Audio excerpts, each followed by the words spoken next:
I bet taste like cheesecake, bruh. Shit's good. God damn it, now I'm hungry again. That explains why all these attractive women are falling all over themselves to be with me. Red ropes wind around her body and her black is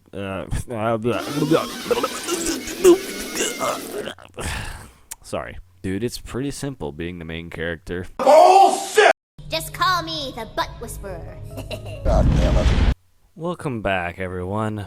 I am averse to the puma kind, and today we're back with Sakura Succubus, and good lord, it's been 10,000 years. I need to start uploading again, because, you know, my schedule was gone and gone and gone. Last time we left off, we got this big bombshell of a truth left off on us, so let's get back into it. The truth is, I'm a succubus. A succubus? I stare at Marina, utterly dumbstruck. Of all the things she could have said, I never think for a second she'd say something like that. This isn't a joke, is it? You're not really a succubus, are you? Oh my, are you saying you don't believe me? That makes me very sad, Hiroki. Marina sniffs as though heartbroken and turns her head away. I believe I've made my fond feelings for you more than apparent over the last few days. I would never, ever lie to you, particularly not even on my own nature. This is a closely regarded secret, you know. I don't tell humans my true identity willy-nilly. You're the first to hear the truth. You could act a bit more grateful. Yes, mistress. I'm sorry, mistress. I bowed my head abashed. I don't want to upset Marina, but I can't shake the niggling doubt that this is nothing more than a prank. I mean, a succubus, like, really? I'm sorry, but when you say you're a succubus, does that mean you're a monster who takes advantage of men? I am no monster. Marina pouts cutely with her arms folded across her chest. Do I look monstrous to you? Would any wicked beast have a body as gorgeous as mine? No, I guess not. You don't look much like a monster, but you don't really look like a succubus either. Not that I know what a succubus is supposed to look like. They're not exactly commonplace like cats and dogs. I'm still not sure what to think about this. It's quite overwhelming, to be honest. I suppose that's fair enough. Humans aren't supposed to know about our kind, after all. This must come quite as a shock to you. I should have known that people wouldn't believe me so easily. You're not an incredulous child. Humans in the 21st century live in an era of logic and reason. That being the case, it's my job to show proof of my claims. Then you won't be able to deny what I really am. I would never normally show my real form to anybody, but you're special, and I like you a lot, Hiroki. And that's why I'm going to give you a little treat. Marina clicks her fingers and her visage suddenly shifts. Oh goodness lord. Where's my H key? Look at that. Look at that thumbnail material. Horns sprout from Marina's scalp and her bat-like wings unfurl from her back. Her clothes, too, have undergone quite the transformation. Before, Marina was clad in her business attire, but now she's wearing something even more physique. I can't speak English, good God. Red ropes wind around her body and her black is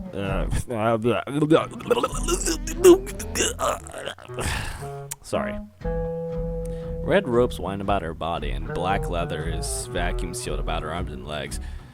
She looks incredibly, unbelievably hot, and that's heightened further by the tail which protrudes between her chest. Yeah, this thing right there. You see? Marina shoots me a sultry look, her eyes half lidded.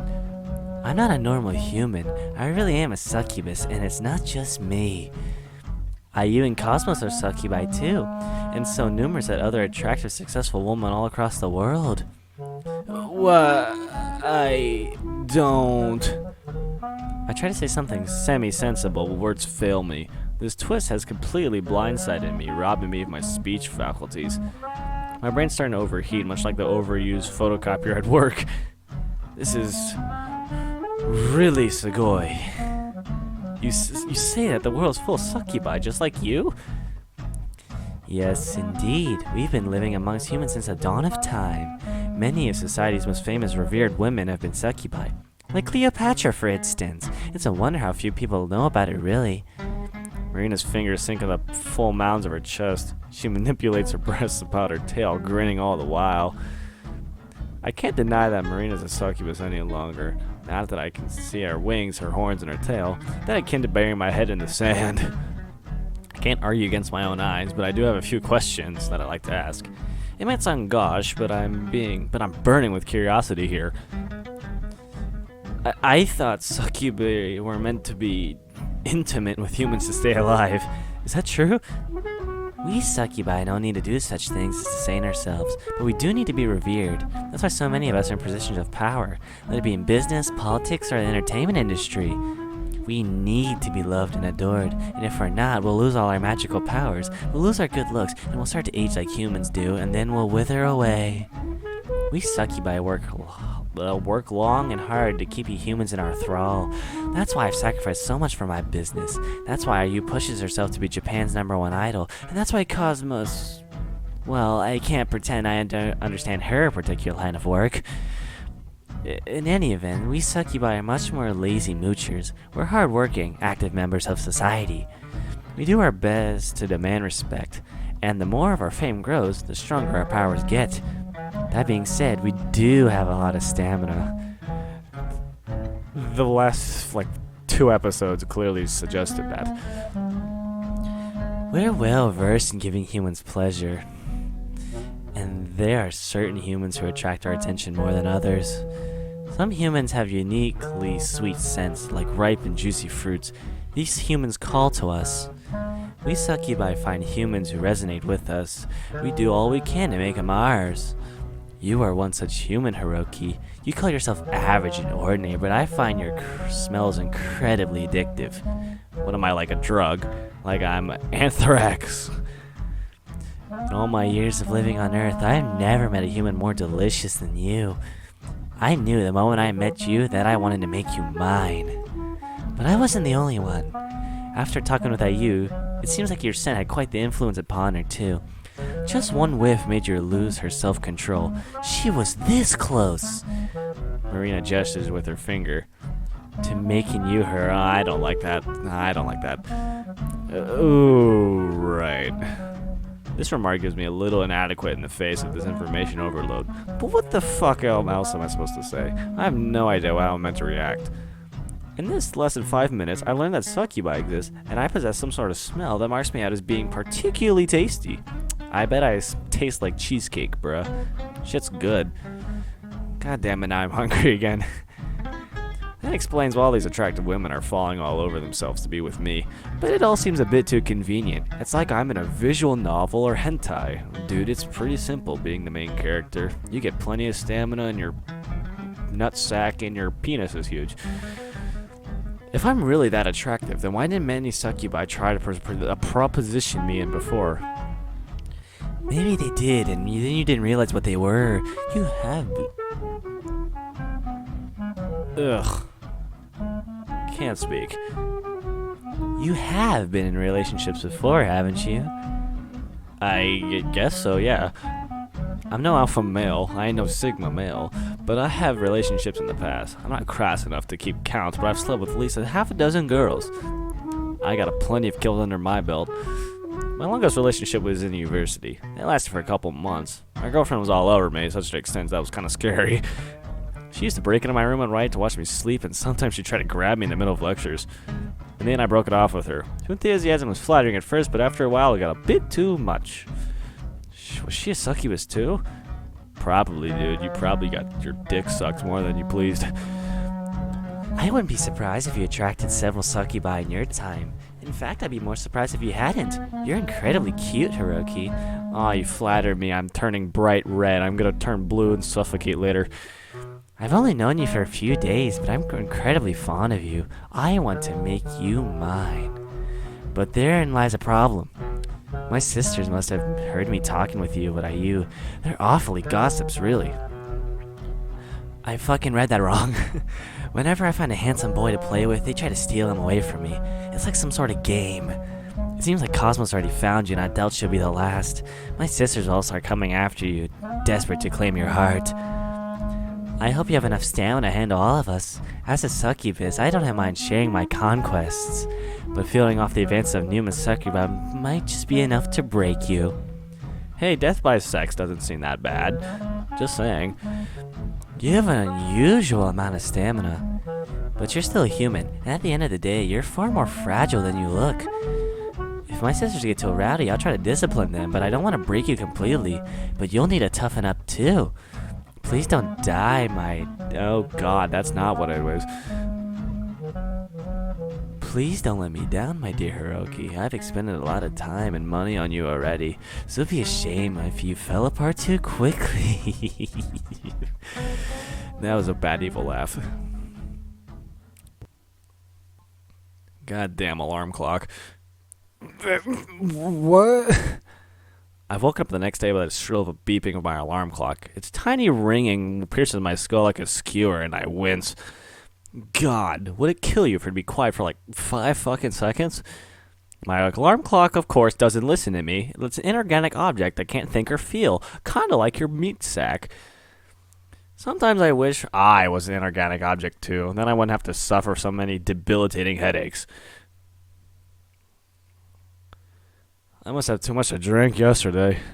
What happened again? I peeked the microphone, I'm sorry. The events of last night returned to me on a befuddled mind in drips and drabs, but... Beep, beep, beep, beep, beep.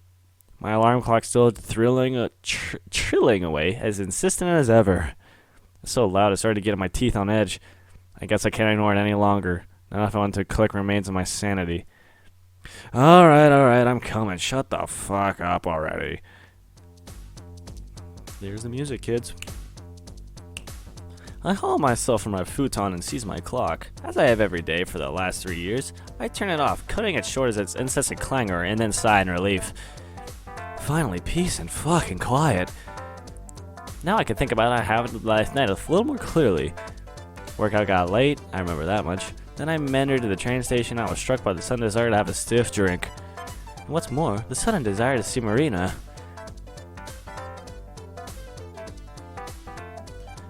Dude, I swear, like, stockings, heels, dark skin, succubus. Bam, I'm in love. There you go.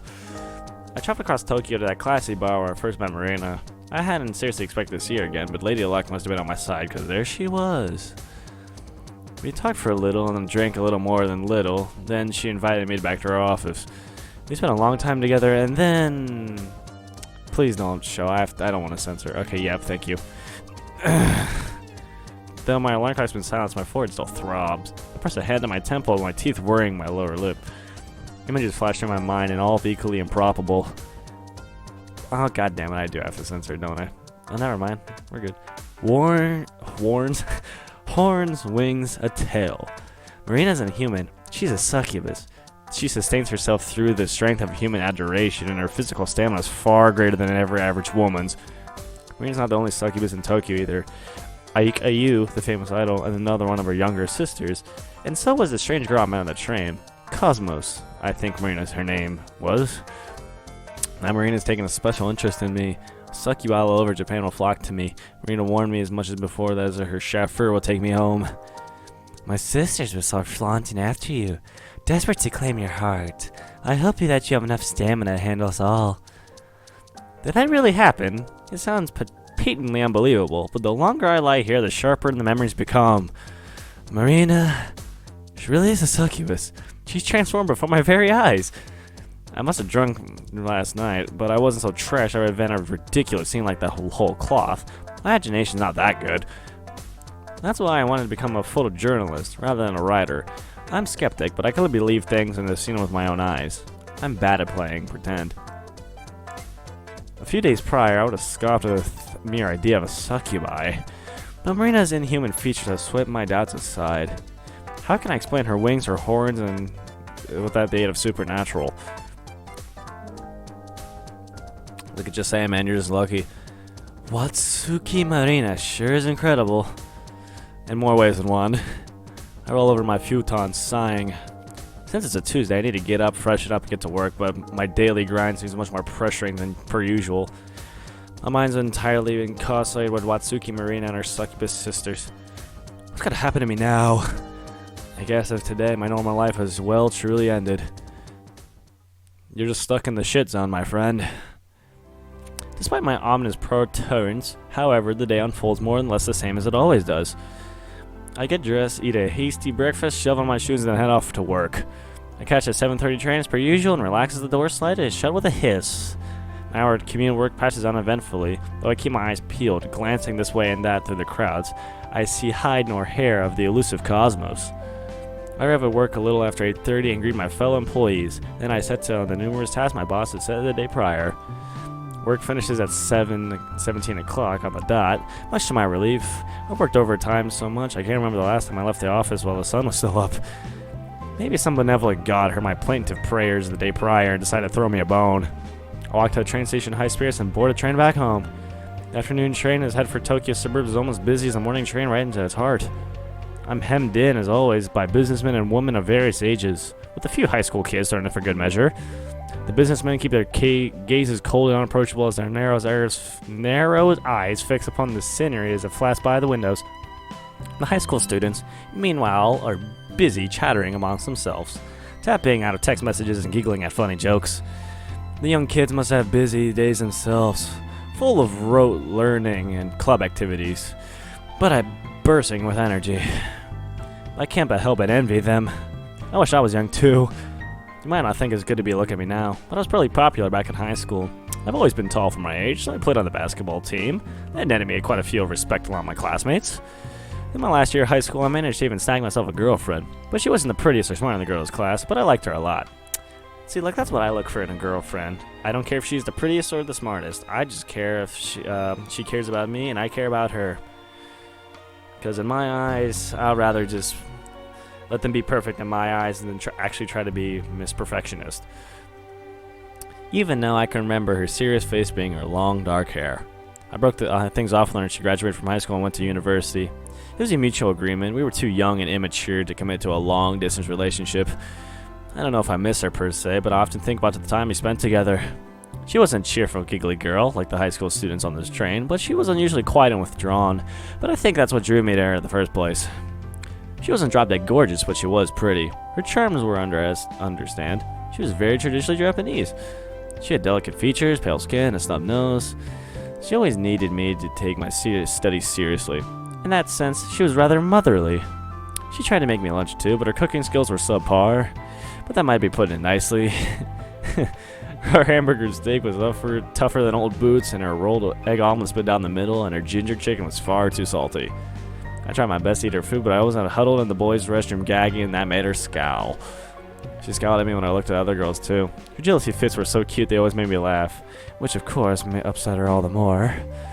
I can still remember all the things we did together, though it's been over a decade since we last spoke.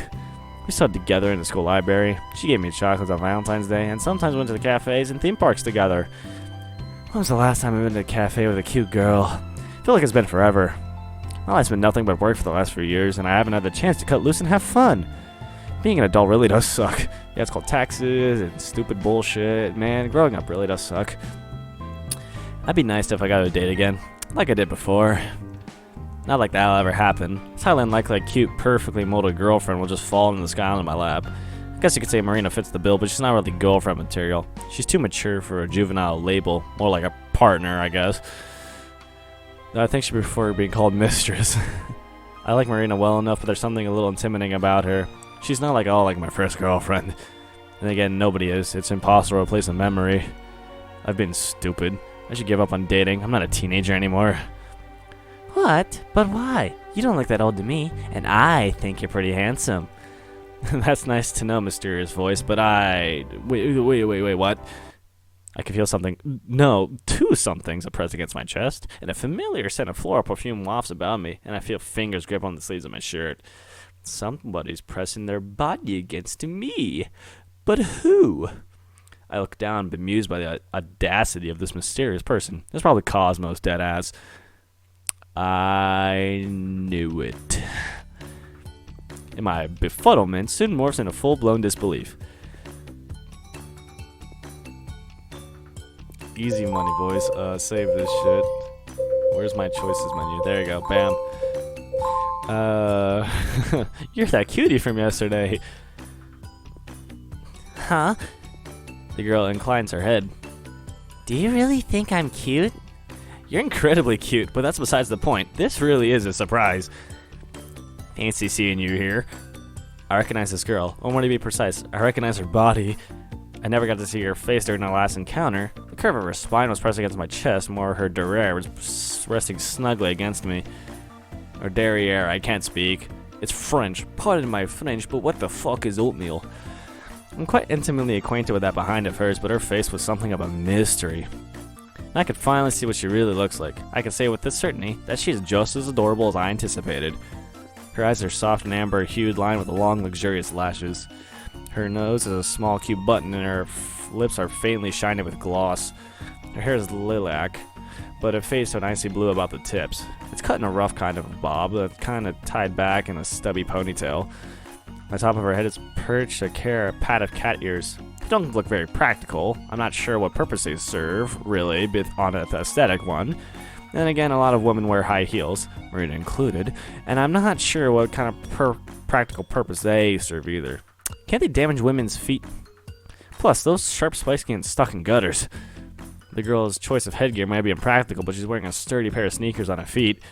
A pink jacket and those very, very short skirts serve to complement the look. I think she might be younger than I am, but only a handful of years. She's more likely in her early 20s. Though she really is a succubus, her age might not scale like that of normal humans. For all I know, she could be centuries old, be sagging. Would a 500-year-old wear a pair of cat ears, though? The jury's still out on that one. Your name's Cosmos, right? Right. Cosmos affirms with a lethargic nod of her head. Also lethargic, so Kudere-esque. My bad. There's something off about this girl. Actually, no, I'm not just referring to the cat ears, whose movements all see a second so delayed, so yeah, Kudere. And then there's the fact she's pushing herself against me in the middle of a crowded train. Doesn't this go into this concept of personal goddamn space? How do you know my name? Marina told me. She explained who you are yesterday. You're a succubus, right? That's right. Cosmos nods once more, her stubby ponytail bouncing. It's not the only part of her anatomy that bounces either, but I try not to stare too blatantly. So, you know everything. Marina told you. Yeah, she did. Oh, good. Cosmos smiles. That makes this easier. I don't like explaining things. You're an act first, ask questions later kind of girl. I don't like asking. It's awkward. Talking with people is a bit difficult for me, but I want to try and make an effort with you. Hiroki. Cosmo pushes her chest more firmly against my body. This is not good. I know we're still strangers, but I like you a lot. I want you. Okay, right to third base. Me? Yes. You talked about you. Marina too. They say you smell good, and they're not wrong. Cosmos inhales deeply, her nostrils quivering. That is cute. like that. Where's my fucking H key? That is cute. Like that's adorable. You're addictive. Sweet like candy. Marina is picky. Her taste is discerning, but if she likes you, you must be special. I like you too. So let's go. Okay. The trail begins to slow as it pulls it to the next station. It's not like the station I want to get off at, but Cosmos doesn't seem to care about the little details like that. She grabs a hold of my hand, her fingers wandling with mine, and her hand is very small, like mine dwarfs hers. I turn Russian. She's small and pixie-like. She's incredibly insistent. Hey, Cosmos, wait! I try to pull away from her, but she doesn't listen. The train's automatic doors open with a hiss, and Cosmos drags me forward, buoyed by numerous passengers who are all struggling to get off the train, and I find myself being pushed forth. I feel like a fish trying to swim upriver. The current, or in this case, Cosmos' tiny hand, is far too strong. I'm being swept away. What do you want with me? Where are we going? Cosmos glances at me over her shoulder, her ombre hair fluttering. She smiles and then says sweetly, on a date. Adorable Kudere, bitches. Let's go. Okay. Oh, wow. Some date this is. Look at that. So, I'm going to leave it there, everybody. We got some truth bombs dropped on us on this episode. So next episode, we're going on a date with this cutie pie, I guess. So my name's been Average Puma, everybody. Stay safe and take care of yourself.